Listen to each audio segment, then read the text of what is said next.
Dinas Sosial Aceh menyalurkan sebanyak 10 unit kendaraan roda 2 kepada Koordinator Program Keluarga Harapan atau PKH di wilayah Banda Aceh. Penyerahan 10 unit sepeda motor itu untuk menunjang kinerja lapangan para tenaga pendamping.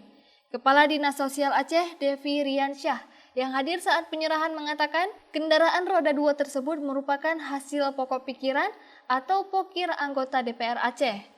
Motor itu merupakan hibah kepada Dinas Sosial dan dipinjam pakai kepada Koordinator Pendamping PKH. Ya, yang pertama ingin saya sampaikan bahwasanya ini sifatnya bukan bantuan. Ini adalah aspirasi dari Pak Irwan yang metodenya dilakukan melalui pokir dalam perencanaan dan penganggaran belanja daerah, dan itu memang dibenarkan sesuai dengan aturan. Pokir ini sifatnya dia adalah belanja modal, artinya ini adalah aset daripada Dinas Sosial Aceh, tetapi diperuntukkan untuk pendamping PKH di Kota Banda Aceh. Ini tidak masalah, ini malah menjelaskan bagaimana legislatif dan eksekutif berkolaborasi untuk mensukseskan program-program pemerintah. Salah satunya adalah melalui pendamping PKH.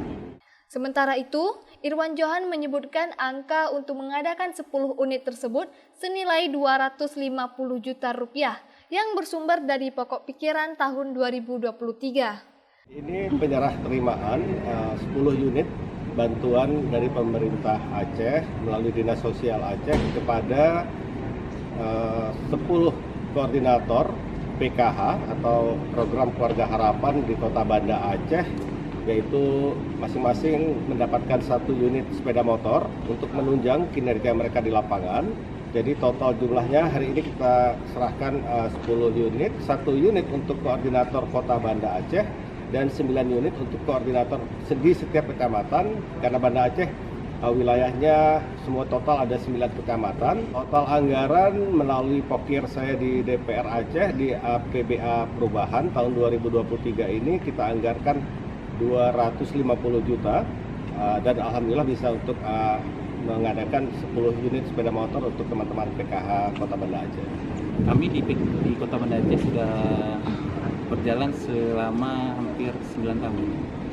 Sudah 10 tahun, di mana kita mendampingi 150 keluarga kurang mampu di Kota Banda Aceh, mendampingi permasalahan sosialnya, memberikan bantuan sosial. Ada 29 SDM, itu adalah pendamping sosial PKH Kota Banda Aceh. Dari 29 itu ada 9 yang merupakan koordinator kecamatan PKH kecamatan. Sebanyak 20 lainnya itu adalah pendamping yang bersama-sama secara tim kita melakukan pendampingan kepada 3.500 keluarga penerima manfaat. Dari Banda Aceh, Lala Nurmala melaporkan untuk Puja TV Aceh.